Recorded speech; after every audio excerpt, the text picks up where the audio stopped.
Hi everybody, my name is Simon Kelly, physiotherapist here at Insync Physio at Cambie Village here. Today is just a session on sort of bike hacks and bike fit.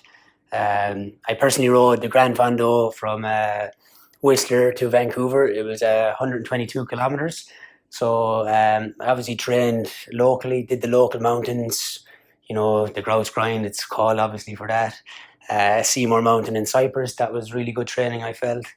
Up a hard mountain, 1 kilometer up is pretty tough going, but that kind of prepared me well for the 122k. Anywho, I'll discuss what happened on that in a moment. First of all, I just want to say how important the bike fit is. If the handlebar is down too low, a cyclist hold like this, especially in the downward position, there's a little nerve that runs through her hand here on the inside. It's called cyclist palsy, but the nerve is called ulnar. So it's very important to change your grip more so to the thumb side of the hand. Or else wear a pair of gloves and make it wider so you're not compressing that nerve. The other nerve that passes through the wrist, far more common, people know a lot more of it, is the median nerve, or carpal tunnel syndrome, you might have heard of before. That's from keeping your hands in this position. Now, this would usually happen riders that are riding for hours on end. Didn't happen to me, thank God, on the Fondo. When the bar is too low as well, it can also create pain in the back of your neck. I'll kind of show you here brief, if I can, sort of. So if it's too low, you're leaning down and then your head is craning up. So a lot of cyclists are kind of looking up like this, get a lot of pain in the back of the neck. So you want to make sure that this is the proper height. Same in the saddle. Saddle height is very, very important. If it's too high, you're going to get pain in the back of your knee.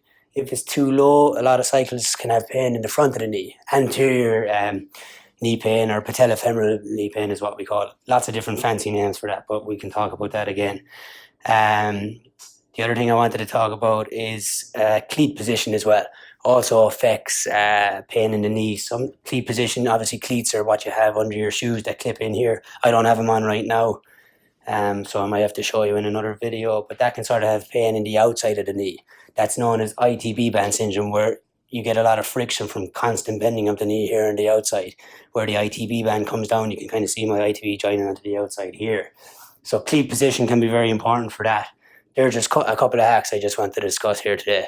Tune in just before I go, when I was personally doing the Gran Fondo, I had a bit of numbness in my left foot actually, at about maybe 90 kilometers. Wasn't too sure why, had to research it afterwards actually, and sometimes it's due to very tight footwear, which I kind of like things very, very tight because I don't want anything falling or moving when I'm cycling that kind of distance. But that's one little fix if you're getting numbness into the left foot.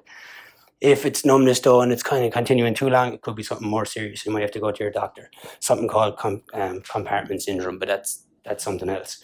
Final thing I wanted to talk about was numbness, and I was getting a lot of pain sort of in my lower abs.